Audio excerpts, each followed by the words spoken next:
Hello friends, welcome back to my channel. நான் உங்கள் சிம்மா.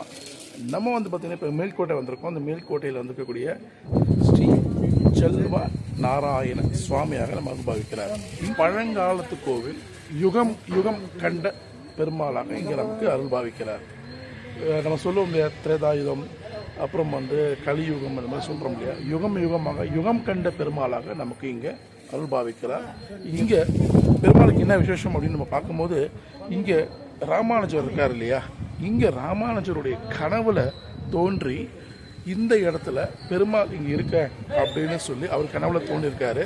அதன்படியே கனவுல தோன்றிய அந்த பெருமாள் ராமானுஜர்கிட்ட சொன்னதுபடி ராமானுஜர் இந்த இடத்துல ஒரு புத்து போல இருந்திருக்கு. அந்த புத்தை பால் கொண்டு அதை அந்த புத்தை சரி செஞ்சு அங்கிருந்து பெருமாளை எடுத்திருக்காங்க.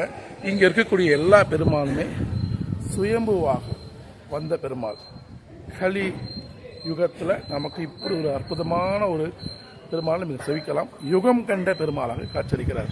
இங்கே 12ஆம் நூற்றாண்டு பிற்பகுதியில் ராமானுஜர் இங்கு 12 ஆண்டு தங்கியுள்ளார். அப்போது பெருமாள் ராமானுஜர் சொப்பனத்தில் ராமானுஜர் இங்க இருக்கக்கூடிய பெருமாளை மீட்டெடுக்கிறார். அப்படி மீட்டெடுத்த ராமானுஜர் இங்க இருக்கக்கூடிய பெருமாளுக்கு செல்லப்பிள்ளை என்று பெயரும் வைக்கிறார். கர்நாடகா மாநிலத்துல இங்க இருக்கக்கூடிய பெருமாளை செல்வ நாராயணர் பெருமாள் என்றும் அழைக்கின்றனர்.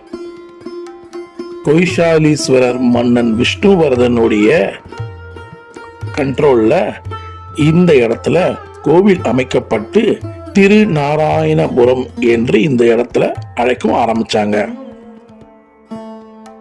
ராமானுஜர் அன்று பெருமாளுக்கு எப்படி வழிபாடு செய்து வந்தாரோ அதே போல இன்றும் கொஞ்சமும் மாறாம அதே போல வழிபாடை பின்பற்றி வருகின்றனர்.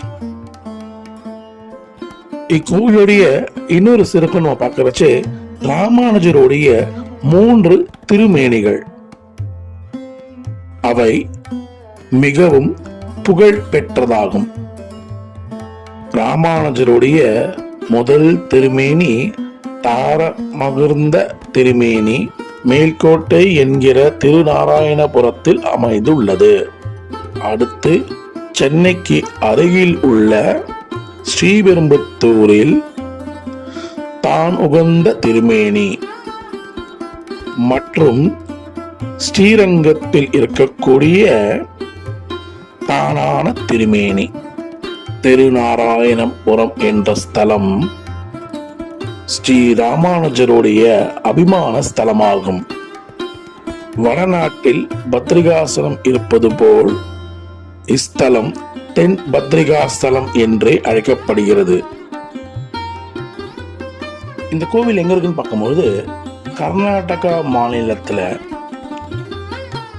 மாண்டியா என்ற ஒரு மாவட்டத்துல பாண்டவபுரா வருவாய் வட்டத்தில் மேல்கோட்டை என்கிற திருநாராயணபுரத்தில் அமைந்துள்ளது. இந்த கோயிலை பத்தி எல்லா விஷயம் சொல்லியிருப்பேன். இந்த வீடியோ பிடிச்சா லைக் ஷேர் பண்ணுங்க. நம்ம சேனல் முதல் பக்கத்துல சப்ஸ்கிரைப் பண்ணி பக்கத்துக்கு பில் அடிச்சுடுங்க. அப்பதான் வீடியோஸ் எல்லாமே நோட்டிஃபிகேஷன்ஸ் வரும். அடுத்த பார்க்கலாம். See you. Bye bye.